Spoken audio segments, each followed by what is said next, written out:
walk you through the process of what I did and actually mount this transfer tank to the trailer and why. And as you see, I got the truck in a jackknife position. And in this jackknife position, it still will miss the tank. But we have the tank here fully functional and capable of working just like that with no issues. It works great. Here I am setting this trailer up to house a 36-gallon transfer tank of diesel fuel, complete with a power pump and no secondary battery. It will draw power from the truck connected through a pigtail that can be plugged and unplugged the same way as the trailer lights, using only one hand. The first thing I have to do is build a mount for the trailer that will allow me to bolt it all down, and that's what I'm doing now. I'm using a 3/16 of an inch flat plate by 7 inches and a 3/16 of an inch flat plate by 4 inches that I'm using to fabricate the mount. This idea came from our previous tank's failure. We had a 100-gallon tank in the bed of our truck, all wired in with the pump. When we first installed it, we only put about half of its capacity to ensure everything was good. As time passed and we burned the fuel up, we finally filled the tank. We park our truck in the garage, which is currently still open, but our plans are to close it in. So with the tank filled, I kept smelling the subtle hint of diesel every time I walked by our truck. Being that it was recently filled, I assumed it was just a release vent in the cap exhausting the extra fumes. Over a few days, the smell got stronger to the point I knew I needed to investigate. And to my surprise, I found the bed of our truck and our garage floor under the truck to be covered in diesel fuel. So you could only imagine the shock on my face. Keeping this thing clamped down while it cooled is what keeps it straight, as you can see.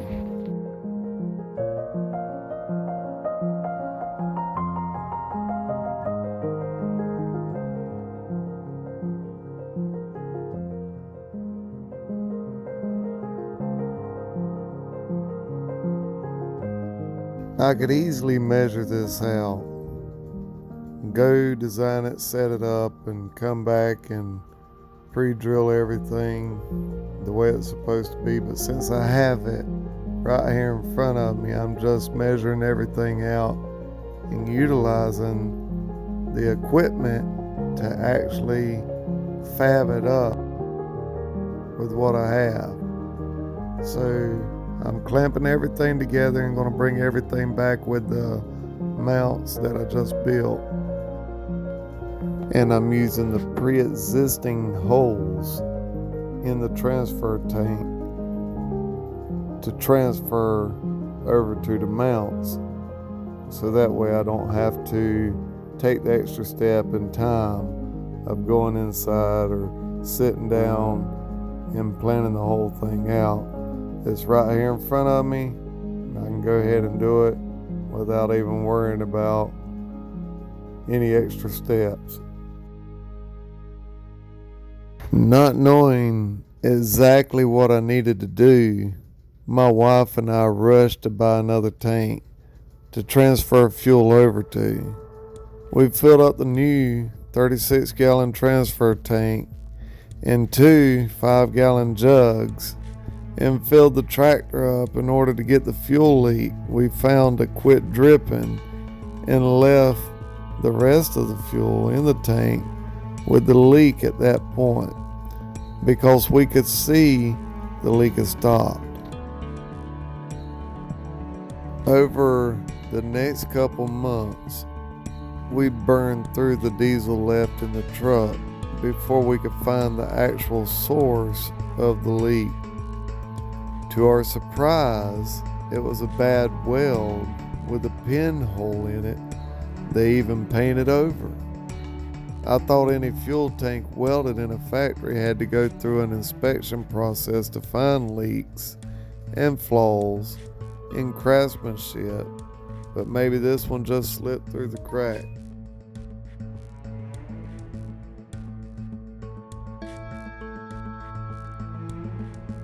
I'm putting gussets here, not really because it needs it, just because it makes me feel better that they're there.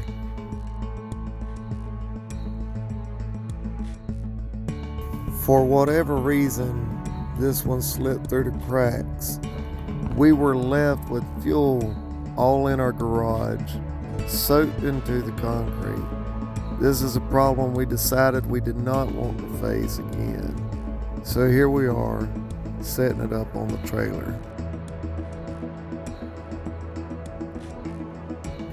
If it were to spring a leak on the trailer, the fuel will be easier to catch and clean, being the tank is exposed and we can also go under it easily.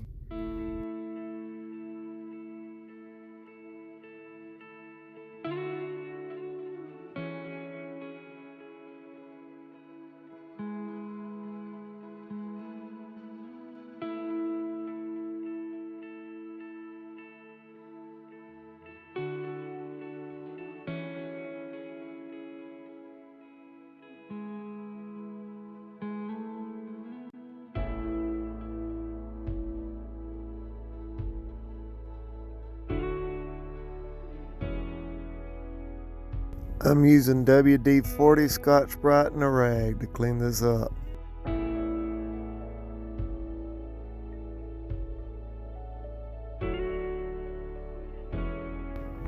I'm here, hard at work, and our daughter is in the background. I've come to realize there are no breaks, and almost everyone you run into will just be acceptive and comfortable with where they are at. Not you. You will fill out a place and no one will understand your desires. So you will battle amongst everyone, including yourself, to try and accomplish what you desire. And somewhere in the middle, you'll get moments with one of your favorite fur balls. While one that may seem to have been handed life can focus on building business, you have to focus on work and home balance at the same time, trying to build your dreams. Talk about mentally draining and the thought in the back of your mind that encourages you to quit.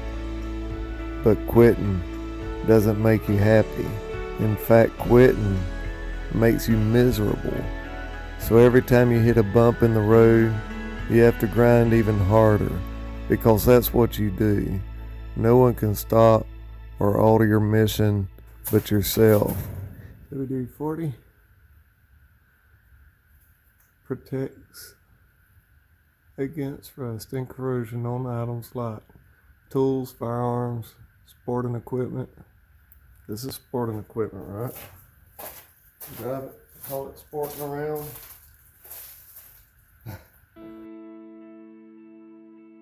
If you are blaming another, it is because you gave up and are looking for anything to blame your failures on besides yourself. No one can stop you. No one. I picked up some SJ0OW cord for this project since it would be way overrated at 300 volts that I'll never use, but also it's oil resistant and weather resistant, which is perfect for this application.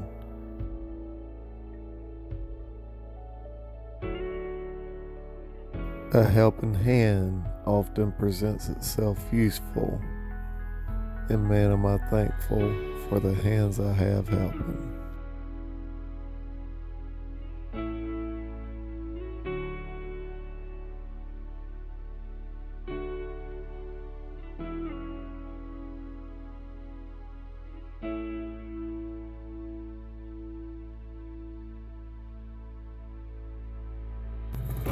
It's like a factory-made wire tray.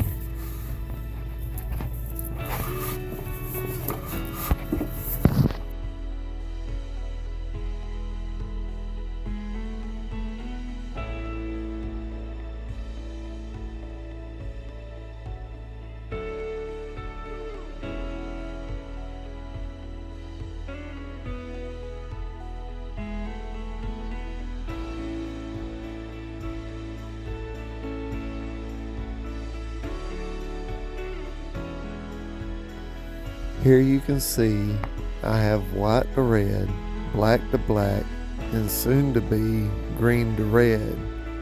But color makes no difference. It's what's inside that counts.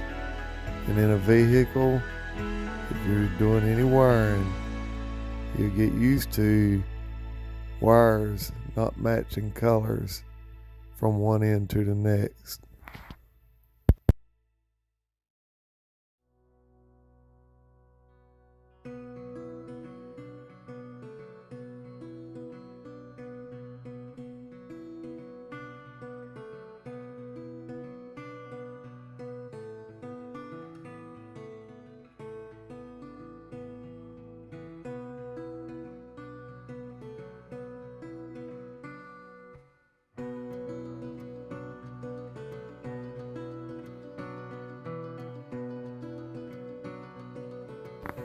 This has become my unexpected hunting partner, and you best believe he knows when something's out there before I do. If he don't want to be there, then nothing's coming.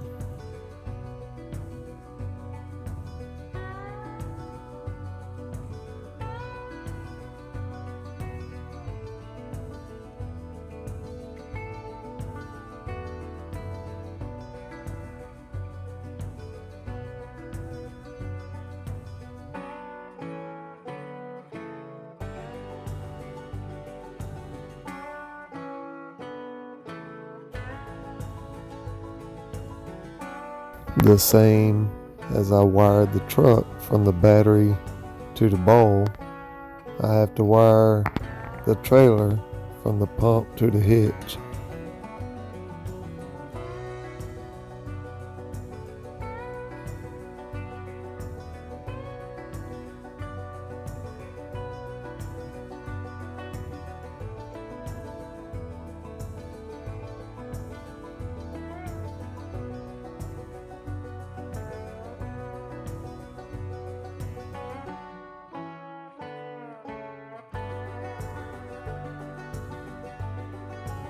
In order to make the pigtail work like a normal trailer hitch, I have to build the mount that's going to house the pigtail.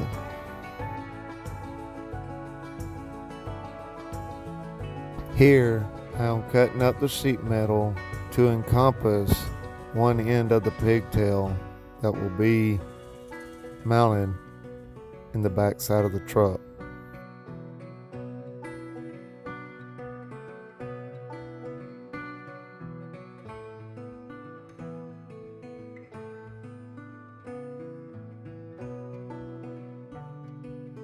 I went to the store and picked out a pigtail that had the thickest wires and look best suited for building a housing around.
After tacking everything together, I only made one weld at a time and then cooled it down to ensure that the pigtail would not be compromised in any way by the heat the weld creates.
Alright, so for a little bit better close-up and understanding, grab the pigtail, look at the pigtail, see which way it goes.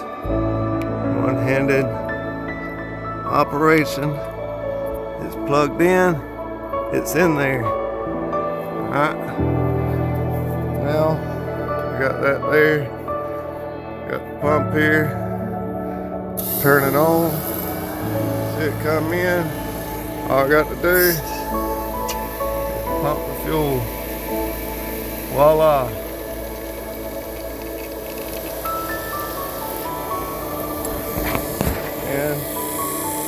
Done deal. So it don't even have to be hooked up. And just back the truck up to it either way. I don't have that there. No more operation. Instant switch for kill control. Drain what's left out of the hose, if there is any.